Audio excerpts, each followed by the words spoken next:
Papa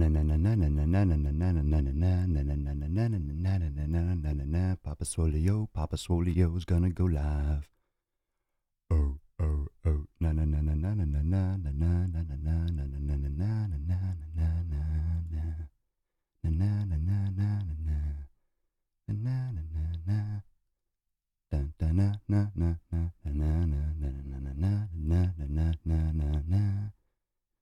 na na na na.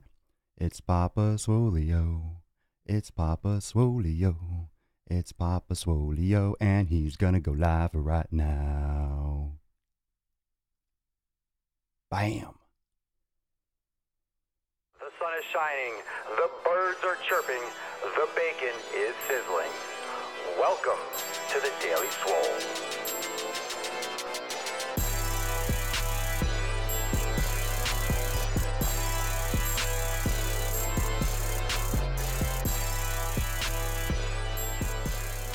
Testing, test Ickles.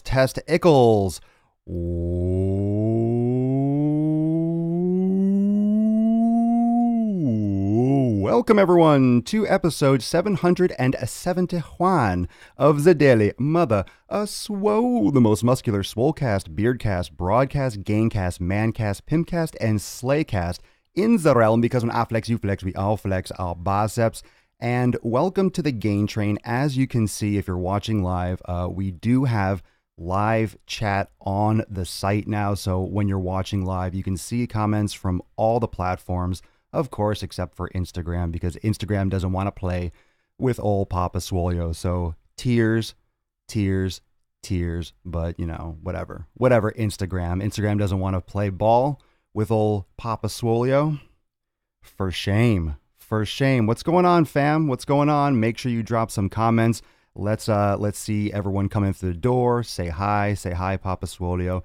Hello. Ooh, you like it?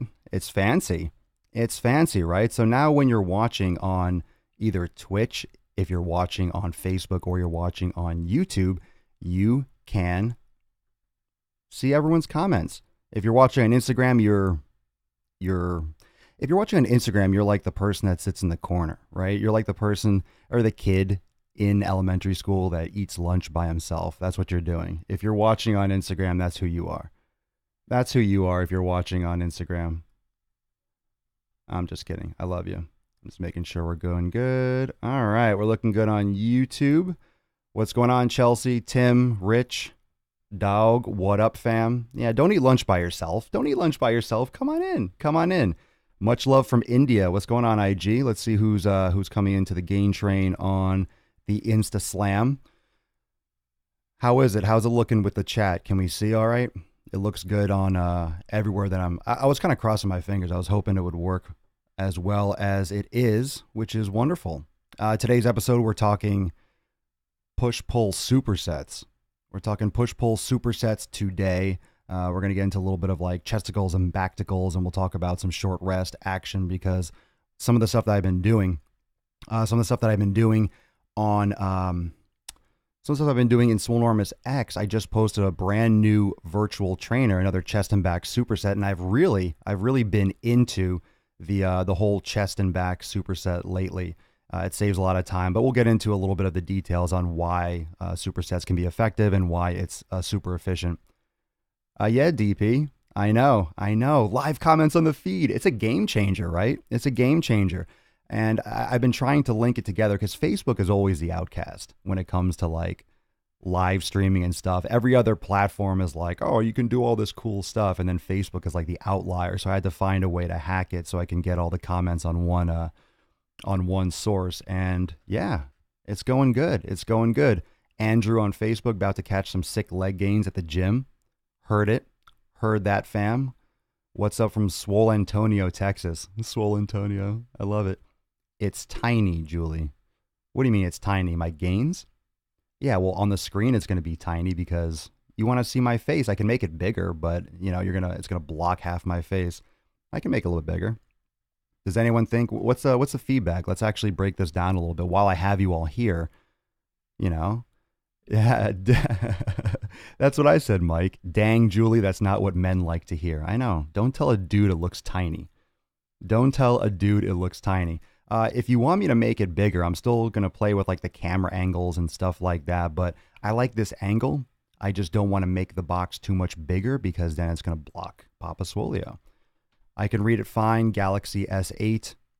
Not you. I know, Julie. You think I really thought you were serious? You think I really thought you were calling Papa Swolio tiny? It's all right. It's all right. I'm smaller than some, bigger than most. And I've come to accept that fact. You look perfect, don't worry. It's okay. It's okay. I'm not I'm not concerned. I'm not concerned. It's okay. It's okay. I don't mind the haters. I don't mind haters. If I got them, it's cool. When the haters are there, when the haters arrive, you've arrived. Note 5, just turn your phone sideways and then it gets bigger. That's what she said. Yeah, well, I mean, of course, if you watch landscape mode, but most people just hold, most people hold their phone like this. You hold your phone like that, and of course, the it's going to be tiny. But if you hold it sideways, it'll show up a little bigger. Nah, that's okay, Julie. I'm just joking with you. So what's going on? All right, this looks great. This looks great, and maybe I won't have to have so many windows open. It's looking good. Looking good. My computer's like, oh my God, I'm doing so many things. Why? Why are you doing this to me? Why, Papa Swolio? Why?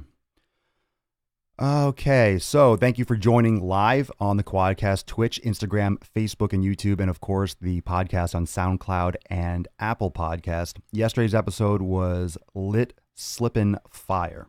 Lit Slippin' Fire, Phase Hole 101. So if you didn't catch episode 770, go do so. And today we're talking push-pull superset. So first off, let's get a show of gains. Let's get a show of biceps. A show of biceps. Who does supersets? And let's get even another show of biceps. Who does not know what the fuck a superset is? A superset. I'm going to define that for you. So how many of you do supersets? And we're talking specifically push-pull supersets, but supersets are not limited to push-pull exercises.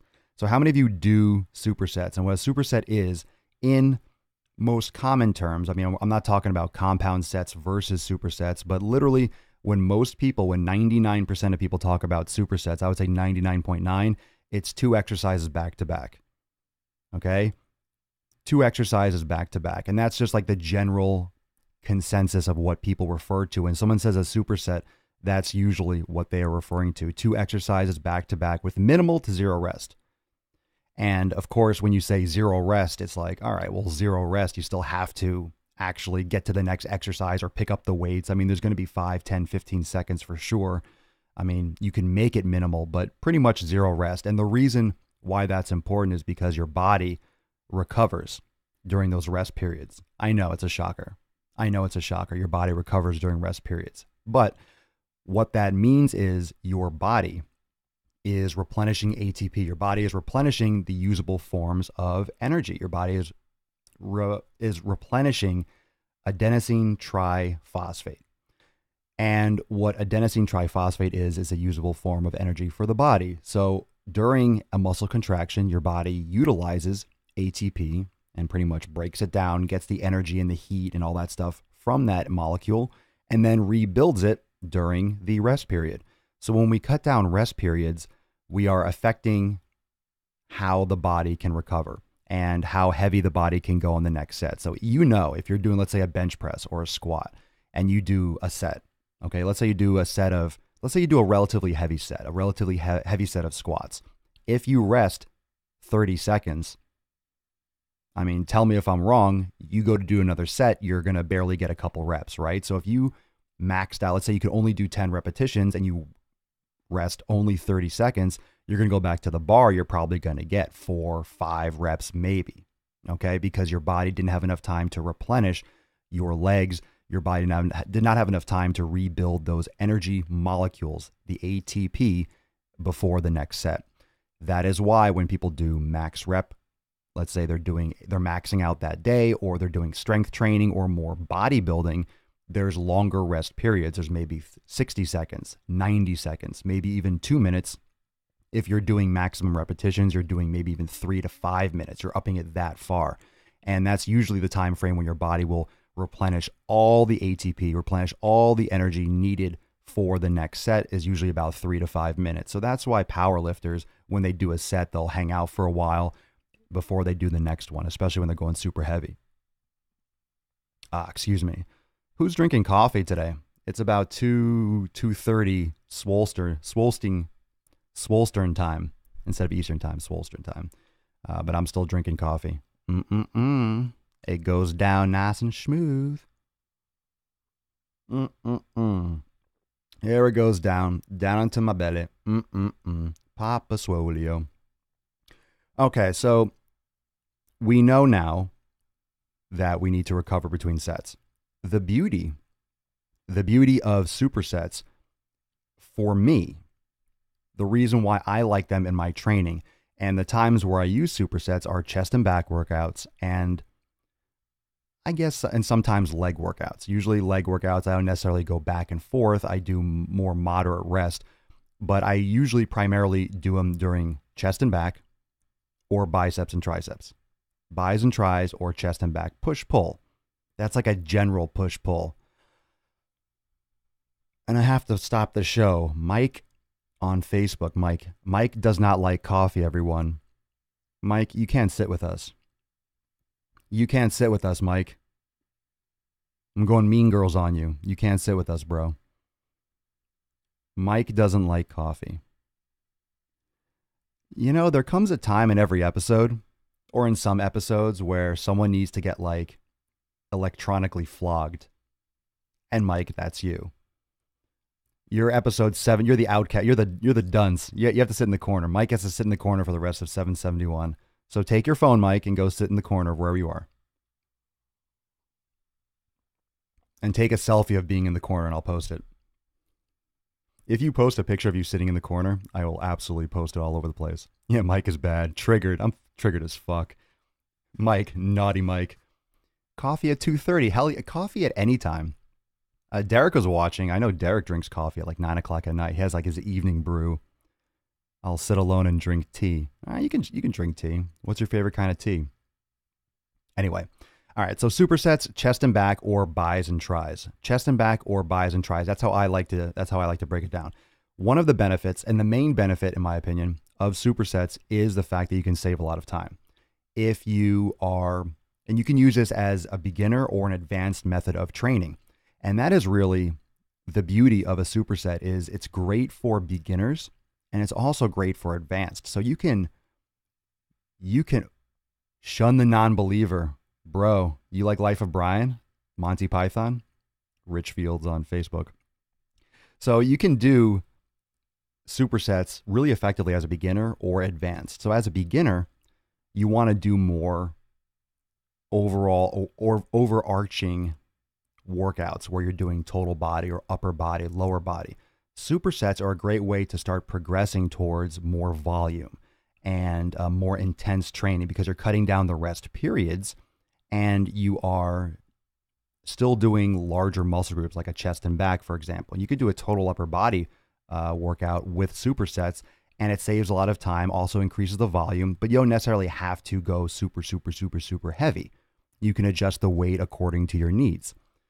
As an advanced athlete or trainer, you can use supersets to, again, save time, but you get this amazing pump on both sides of the joint. So any of you that floated some biceps, any of you that floated biceps that do supersets, what are your thoughts on that pump on both sides of the joint? Because when you're doing a pushing exercise, let's say you're doing chest, you're working and you're getting a lot of pressure and a lot of internal tension, a lot of blood flow to the front of the body, right? You're getting it on the front, the pectoralis major, the anterior deltoid. You're going to get some in your biceps, elbow on that side. Also the extensor, but the elbow, it's going to be kind of like one general area, but you're flooding those muscles on the front with a lot of blood. When you start doing pulling movements, shoulder extension, you're getting a lot of elbow flexion. The elbow is going the opposite direction. Same with the shoulder. You're working the opposing muscle groups. You have a amazing cushion when you go back and forth. Same with biceps and triceps. When you're doing a triceps exercise and you just crushed a set of biceps, you have a lot of blood pumping to that area, which supports the joint on the opposite side. So when you're doing triceps, let's say skull crushers, right, or overhead triceps extensions, and your biceps are pumped, it's like a pillow. And it creates this wonderful balance and support around the joint, which brings me to my next point with supersets is that you get localized blood flow. One of the challenges that people find, especially when they're first getting into doing supersets or doing higher intensity training, is doing things like peripheral hard action. Peripheral hard action training where you're doing like upper body, lower body, upper body, lower body. If you've ever done total body workouts and you've gone upper body, lower body, no rest, back and forth, you've probably gotten dizzy. I mean, show of biceps again. Have you gotten dizzy doing, let's say, squats and then doing shoulder presses, or doing a total body exercise or total body superset where you're going upper body, lower body, and you can get really lightheaded, you get really dizzy and get nauseous. This can really fuck you up. And that's because you're sending blood over the entire body. Anytime your sympathetic nervous system is activated and you start lifting weights, your body floods those areas with blood. And the further away from the heart, the harder it is for your body to get blood there, and the harder it is for your body to return that blood oxygen back up to the heart to get cleaned out and to get reoxygenated. So it makes it very challenging for the body, and that can be very stressful. The beauty of doing chest and back, the beauty of doing biceps and triceps, or even quads, quads, hamstrings going back and forth, or doing something. I mean, because usually with legs, it's a lot more integrated. When you're doing a lunge, you're working quads and hamstrings. So it's a little bit harder to separate unless you're doing isolated work with the legs.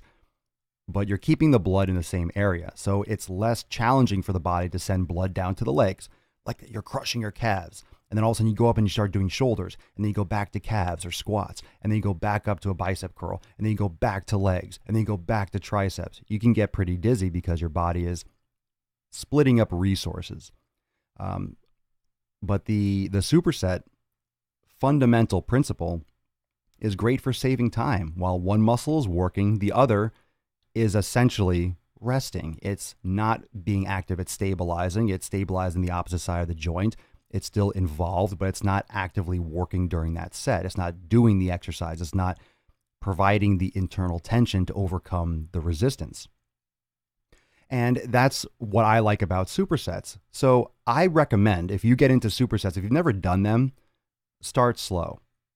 That's the most important thing. Start slow with your supersets, because if you jump into the deep end, if you just jump into the deep end of the pool of supersets, you can fuck yourself up, because you're working the volume and the overload in a shorter period of time is much greater than when you're doing a set resting.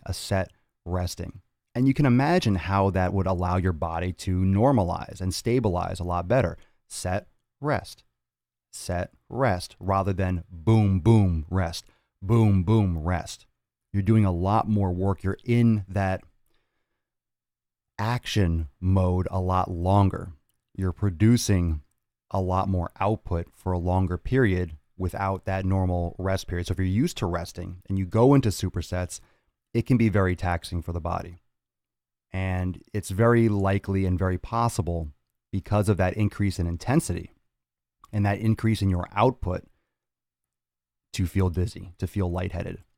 But I highly recommend it. It's great for beginners that are increasing in volume, that are increasing in intensity, as long as you take your supersets intelligently. So you don't have to do zero rest, by the way. And that's one of the problems with just downloading a random workout or a random program or something online, or just looking something up on Google, is that you go to follow this. Oh, supersets, that's really cool. I heard Papa Swole say this is really good. So you go and you download some random program and you kick your own fucking ass. You're on the ground. You feel like you're going to throw up and pass out because you jumped in the deep end of the pool. And everything that we've talked about on this show with adaptation means giving your body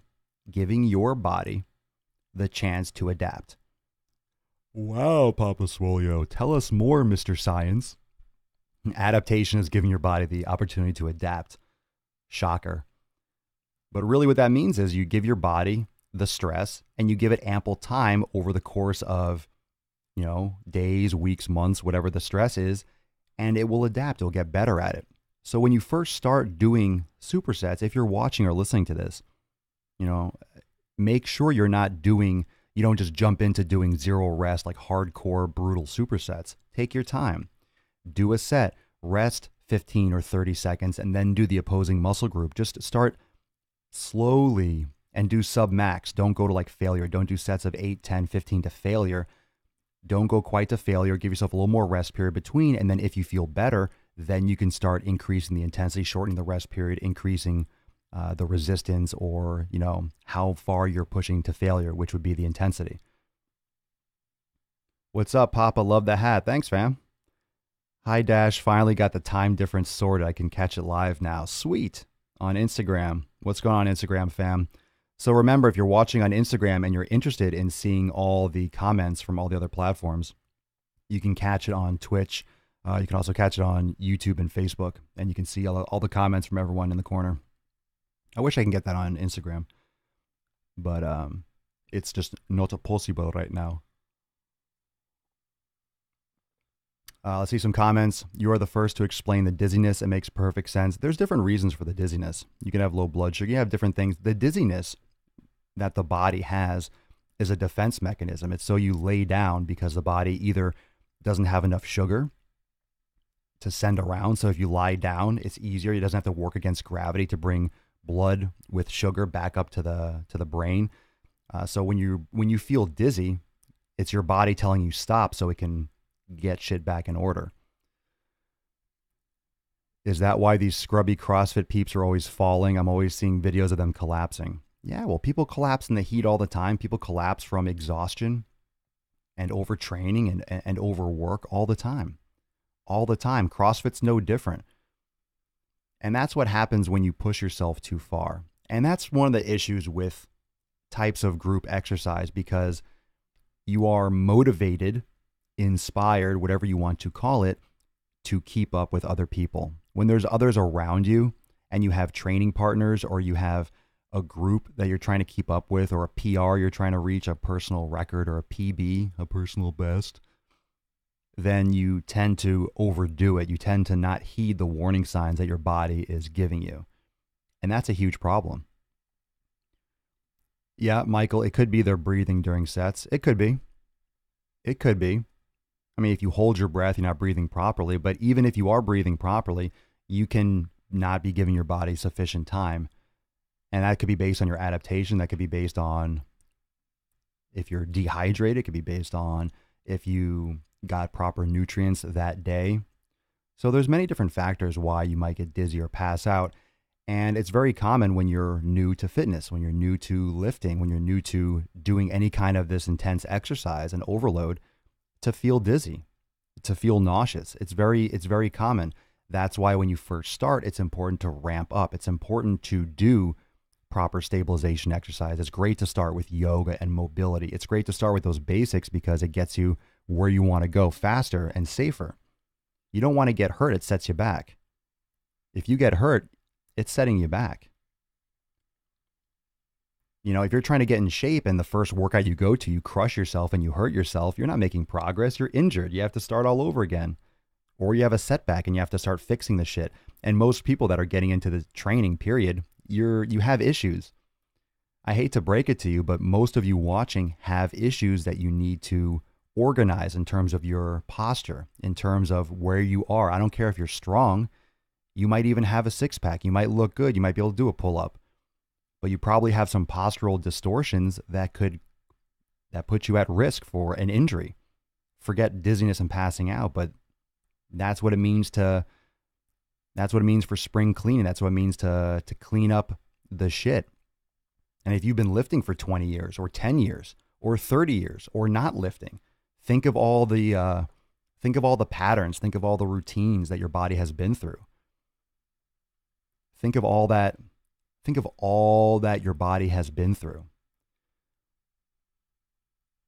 And it's going to adapt to that. If you're sitting down all the time, your body is going to adapt to sitting down all the time. And that's how it works. Your body adapts to the stress that is put on it.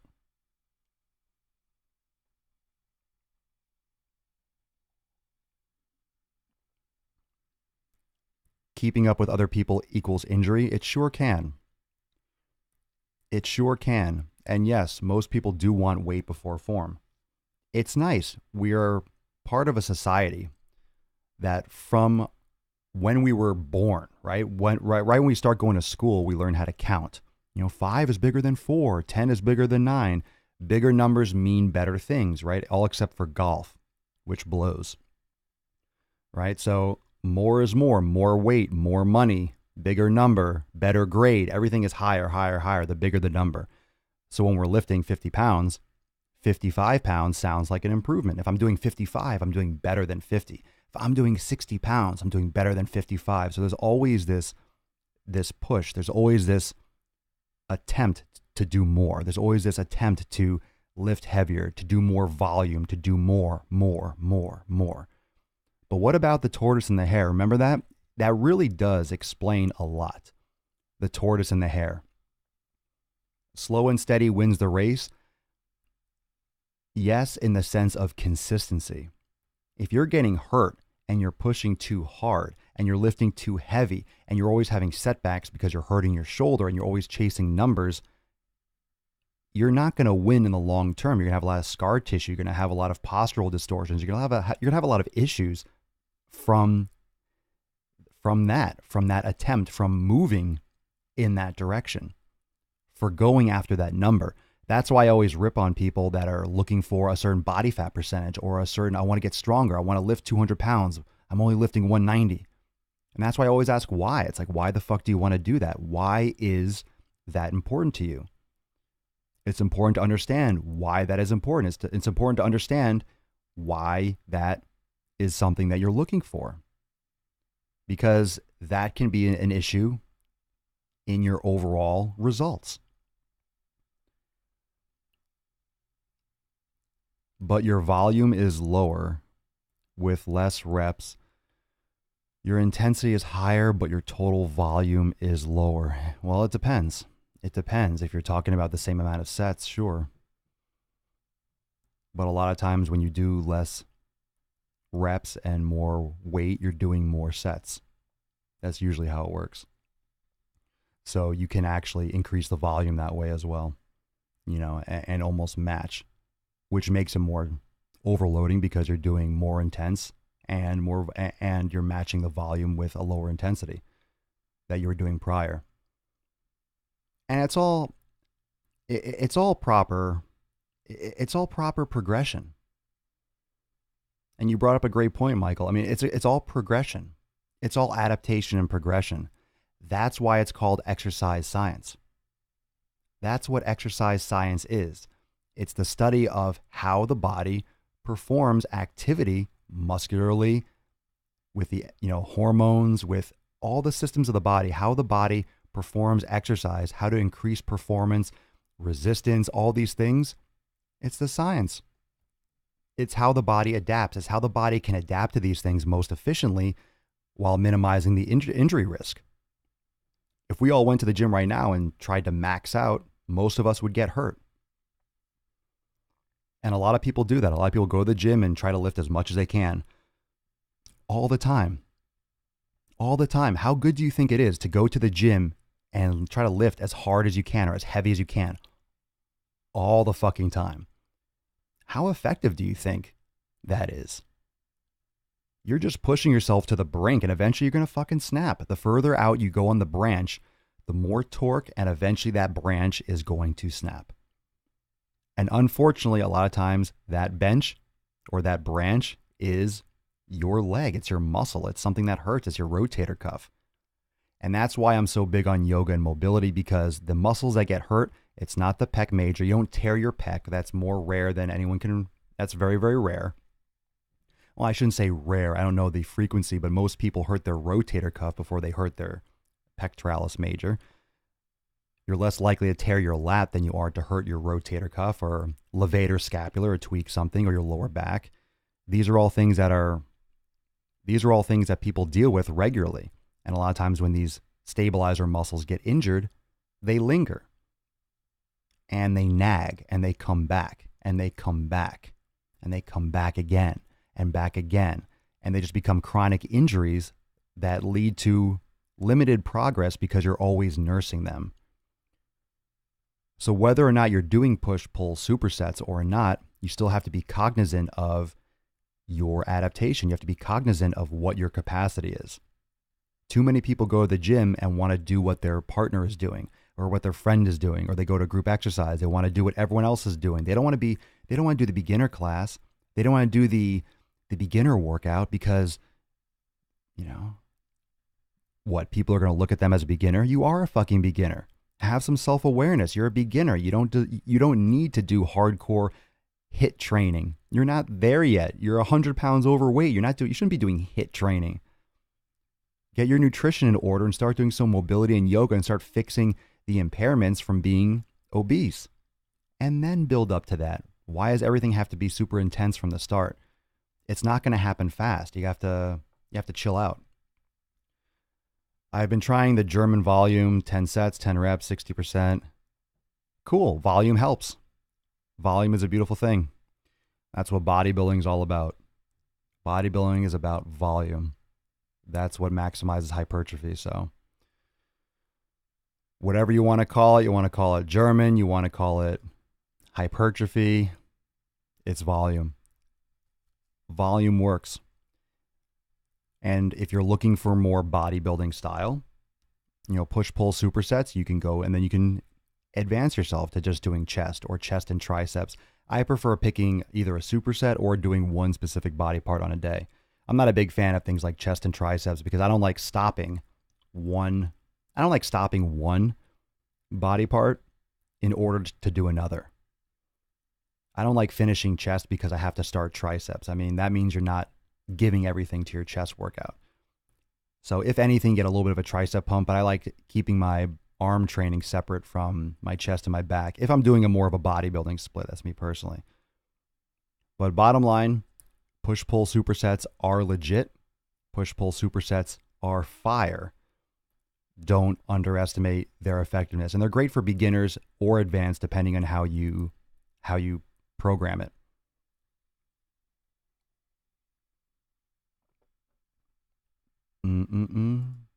Da-da-dum. Take a couple comments here. What up? What up?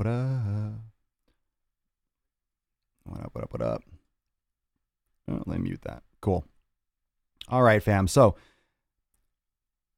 if you are, just a side note, and if you have any questions on this topic today, now you can drop them in. I just sent out some Saturday fire on the Daily Swole Club messenger list. So if you want to get on that VIP Facebook messenger list, make sure you send me a message on Facebook, and you'll get all the deets on how to join the private VIP list. So free content and stuff I'm not posting anywhere else. So it's daily inspiration.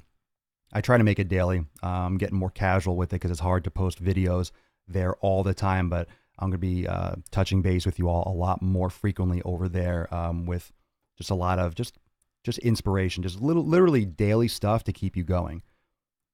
And it's literally kind of like a text message, just on Facebook Messenger, just boom, messages that will light a fire under your ass. And I think we all need that. Now and again in our day, it's all of a sudden you look down your phone, you see Papa Swolio's bearded face, and you're like, holy shit, I'm ready to fucking rock. It gets you amped up and you go to the gym and you crush it. How's that sound? Daniel on Facebook, do you believe that there should be an equal time ratio between your program weight training load versus active rest with the week? What do you mean time ratio? Like you spend 3 hours lifting and you did 3 hours yoga? No. If that's the case, if that's what you're asking, no, I don't. I don't believe that there should be. I don't think time has anything to do with it. I think that's relative to the person. It depends. Time ratio, it depends. It's not the time itself, Daniel. It's what you're doing with the time. It's not so much the time as what you're doing with the time. I mean, an hour of lifting doesn't equal an hour of yoga. It's the same thing how calories work. 200 calories of avocado does not equal 200 calories of energy expenditure. It's not even like that. So that's, 200 is not 200. So 200 calories is not 200 calories. When you say, oh, this piece of bread has 100 calories, you don't go on a treadmill, burn 100 calories. That's not how it works, right? That's not how the body utilizes nutrients. That's not how you stay lean. That's not how you get results. So in terms of how much time you're lifting, I think you should be balancing it out, but I think that balance is going to be different for everyone. Because some people are going to do weight training 5-6 days a week, and you can do yoga sometimes on that same day and have one rest day, let's say one rest day a week with active rest, and you can do that for weeks, months, years even, depending on, and I mean, as long as you're doing deload week. So it depends on how intense your training is. The more intense your training, then you can have deload weeks, and that's what a progressive program does. You're not training hard all the time. Yeah, Oliver, that can be a challenge. Oliver just said on Facebook, that just sounds like overcomplicating fitness. Yeah, it can be that way. It can be that way, and you don't want to overcomplicate. You don't want to and you also don't want to oversimplify.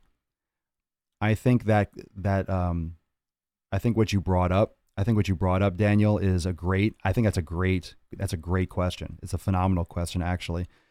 And I think that can give the wrong impression. I think you can overcomplicate. You can also oversimplify. I think it's too simplified, actually. So I know it can seem complicated if you want to look at it that way, but I think that question was actually oversimplified. Equal time.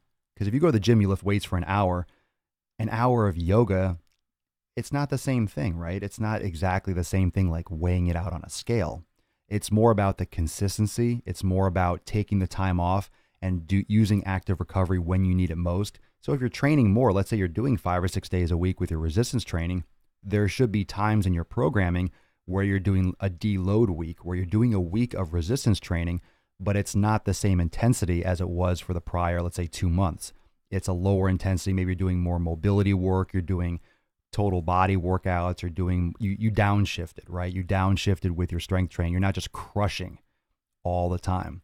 And that's where most people get hurt, is you go to the gym and it's the Super Bowl every single day. And you just crush it every day. Every day you're just crushing it, crushing it, crushing it, crushing it, crushing it, crushing at the gym. Of course you're going to fucking get hurt because you're never taking time off. Professional athletes take time off. They take months off in the off season. They deload, they spend time with their family. They don't lift as heavy. And then they get back into it after like a month of just chilling and recovery and like nursing the injuries that they've that they've picked up over the course of the season, stuff like that. So it's very important to have those recovery periods, or those periods where your body is still in motion, you're still working, you're still being active, but you're not going super hard. Julie Massey, is it better to do yoga before you go weight train in a day? Wouldn't this limber you up before weight training? I would actually say it's better to do yoga after.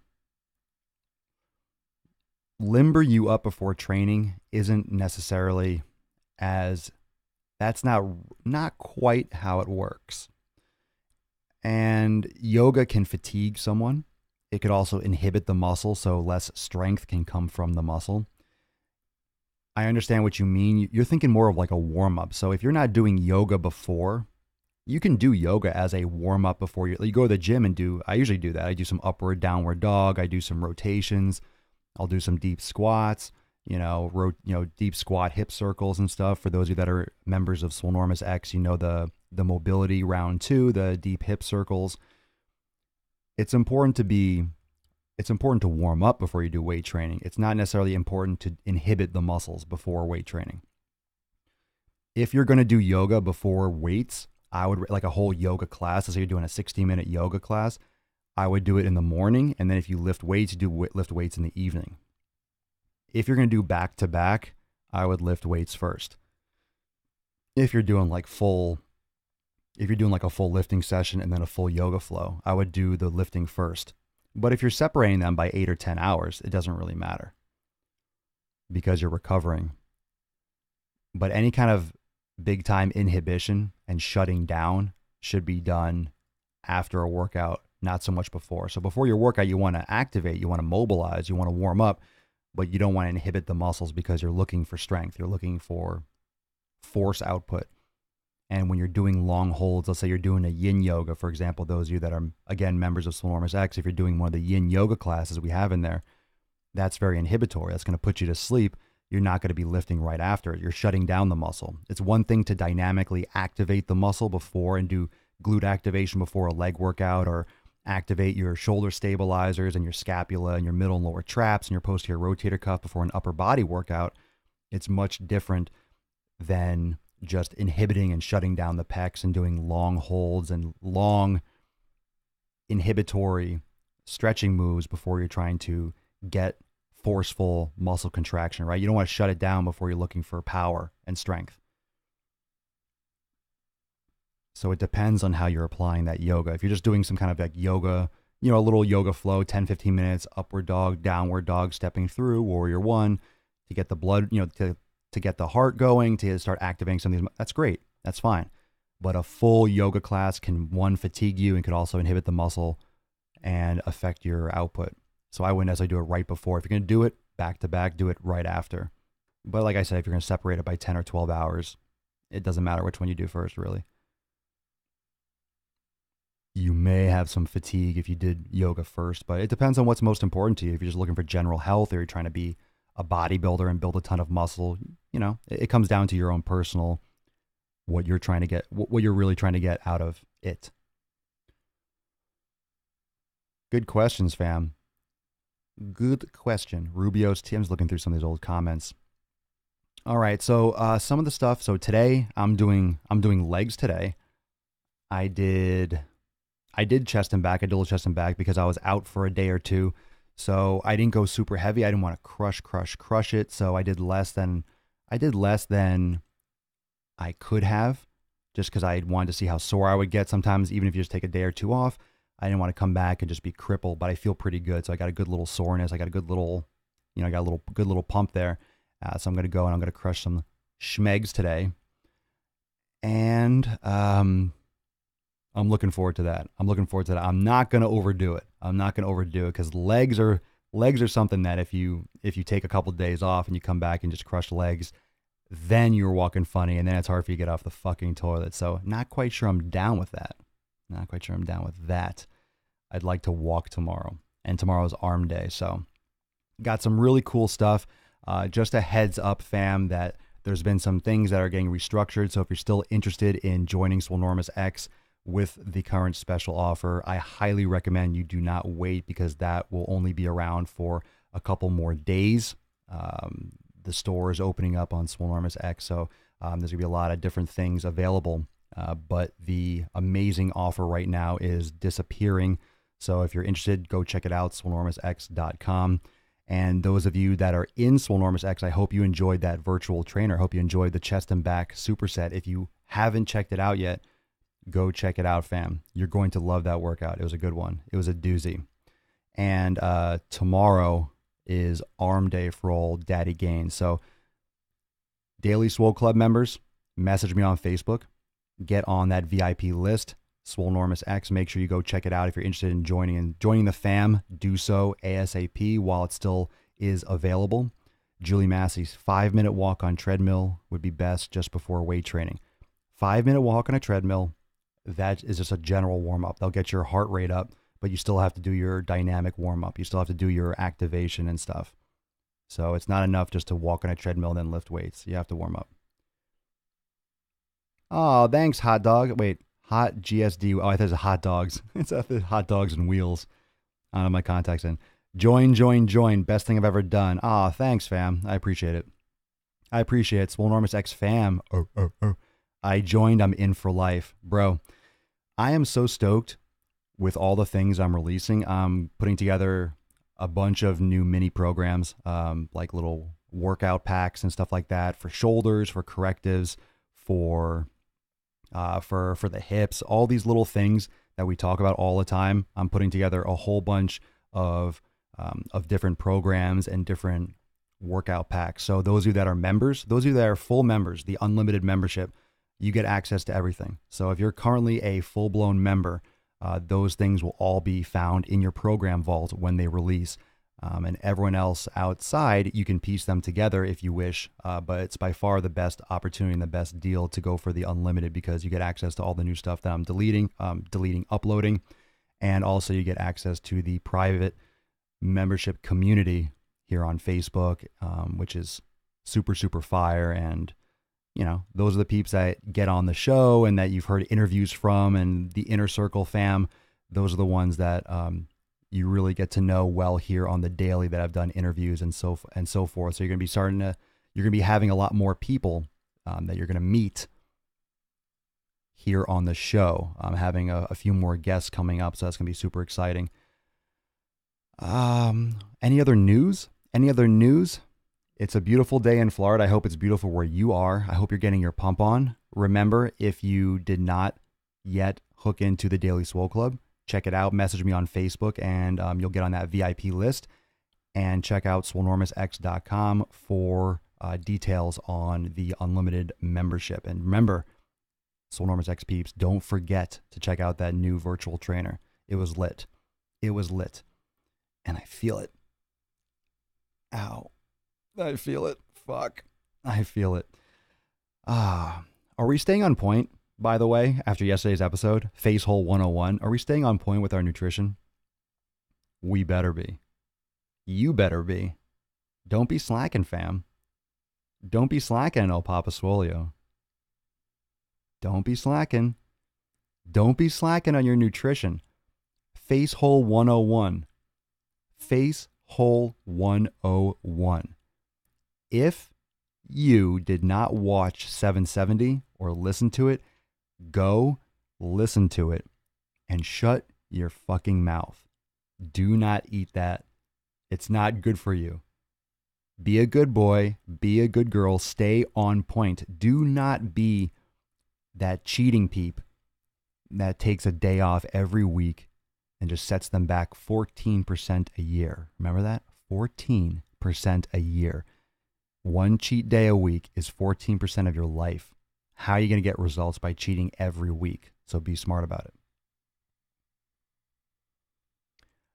I was reading about inflammatory foods and read that processed meats is no good, to include bacon as well. Most bacon, if you're getting Oscar Mayer, shit like that, it's going to be pretty crappy. I don't know what healthline.com is. I don't know. There's so much fucking content out there. If you get quality food sources and you can get uncured, unprocessed, and you can get sugar-free bacon, grass-fed, free, happy, healthy pigs, you want to call them? You can get that. You can order them. If you're going to your local supermarket and getting Oscar Mayer, of course, it's just like getting Doritos. You're getting processed fake food. So you get fake food, and then plus a lot of people burn bacon and they crisp their steaks and stuff like that, which is not healthy. You get carcinogenic byproducts, and you get a lot of if you get the nitrates, and those things can convert into free radicals and all that stuff. So you're welcome. Look, there's a lot of, when it comes to nutrition, and this is where I'll just come back to and we'll finish up with this. When it comes to nutrition, it's very individualized. What works best for me is not necessarily going to work best for you. There is a process. Those of you that have gone through the elimination, those of you that have done the nutrition jumpstart, there is a process in which you need to systematically determine what's best for your body. And no one can do that but you. No one can do that with an allergy test. No one can do that just by looking at you. No one can do that just by looking at your DNA. You have to actually physically do it, because you create and you cultivate this bacterial profile in your intestines. You cultivate this yourself over the course of your life. So even if you have the same DNA as your parents, you still consume different foods throughout the course of your life, and you have a different bacterial profile. You have a different ecosystem in your body, which is going to react differently to foods. So it's all part of it. It's all part of the process. It's all part of the challenge. It's all part of figuring it out. And again, putting in the work. It's all a part of doing the steps necessary and having patience. It takes effort. It takes trial and error. And the elimination is the best way to do it, because it will give you that feedback. It'll give you that feedback where you try a certain food after eliminating it for 4 weeks or 6 weeks, and it blows you up and you realize that food is not good for me. Best is very little meat. Well, what kind of meat are you eating? If you're eating grass-fed meat, you might not have to be so tiptoey. Meat slows my digestion. Well, meat digests slowly for everyone. Fattier cuts, fattier meat usually. Fats digest slow. Local animals, local butcher shops, 14%. Yeah, 14% is if you cheat 1 day per week. That's 14% of your year. And you have a lot of people coming in and talking about nutrition. Hey, but I love this food, or what about my cheat food, or when can I cheat, or what do you think about cheat meals? And that's why I think about cheat meals. 1 day a week is 14% of your year. So try getting results when 14% of the time you're not on point. 14% of the time you're cheating. 14% of the time you're eating the wrong foods. Just be smart about it. Be smart about it and find your path. So that's fine. If you want to be vegetarian or vegan, that's fine. Just make sure that it's the best thing for you. A lot of people just follow what they see. Oh, vegan is healthy. Vegan's not healthy. Vegan doesn't mean healthy. That's not what the definition is. Vegan means you're not eating animal products, any source of any animal products whatsoever. It doesn't equal health. That's just literally what it means. Is that going to result in health for you? I don't know. A lot of people go vegan and they look emaciated and sick and they have a lot of health issues. Some people swear by it. So it kind of just try something. If you're really curious, you can try it, but going extremes and switching over like that, just snapping your fingers and going on a raw vegan or a vegan, it usually fucks people up because your body doesn't have the proper enzymes, the bacterial profile. You're switching things too much, too quickly, and your body can't adapt to it, and you feel sick. So any kind of sudden changes in diet is not recommended.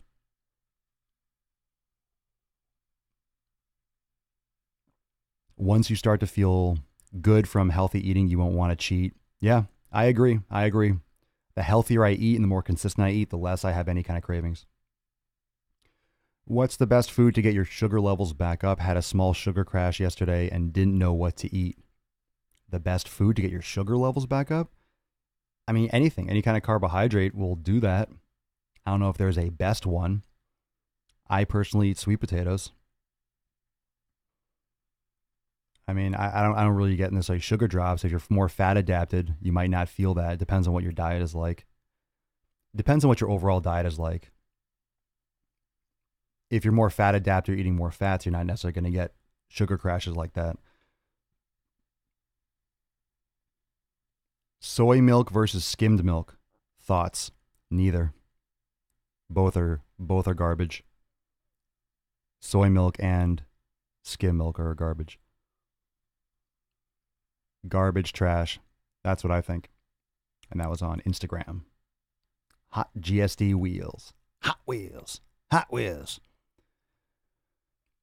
Vegans can eat a lot of processed. Just because something is vegan cookie doesn't mean that it's a healthy cookie.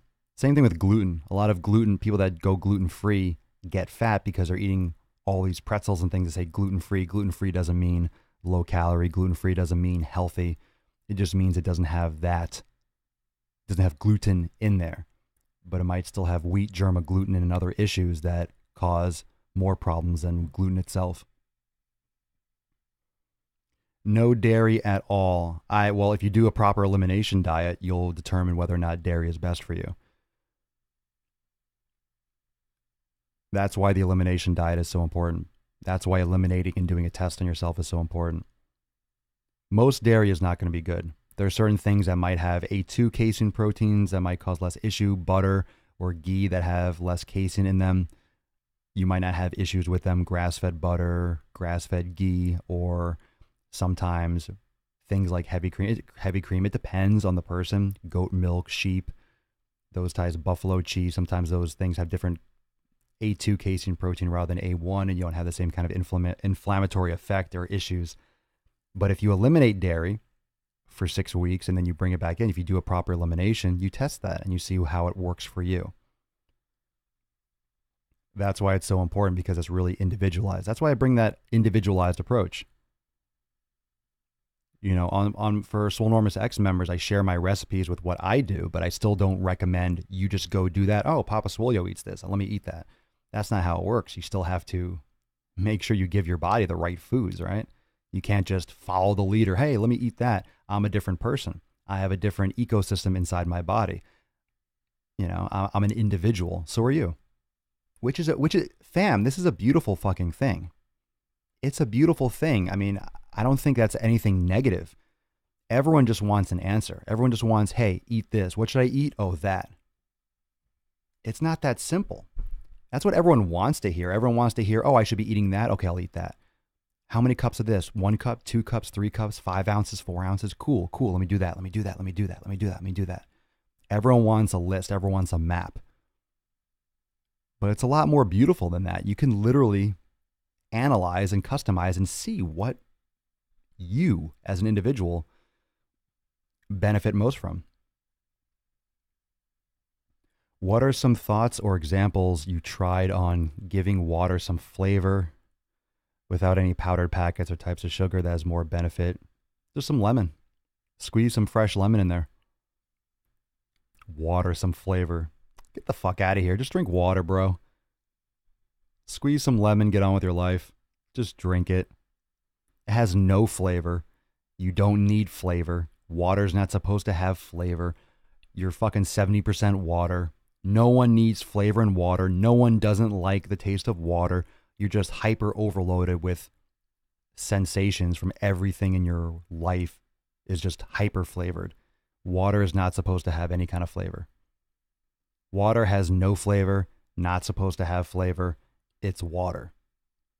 Water is water. Drink water. Squeeze some lemon in it. Go to the gym. Move on. Anything that makes your water taste like fucking pineapple is garbage.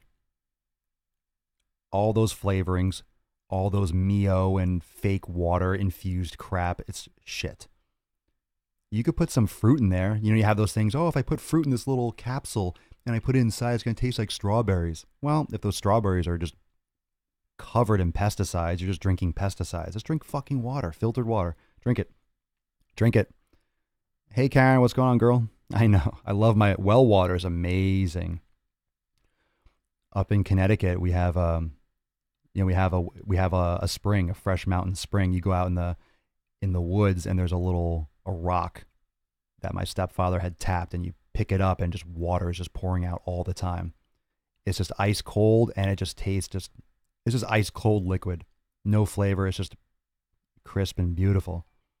Beautiful, crisp and beautiful. What's up, Twitch? Will Barino. Thanks for following. Appreciate it. Welcome, welcome. Let's see. People are stuck in the yummy phase. No doubt. No doubt. People are absolutely stuck in the yummy phase. Absolutely.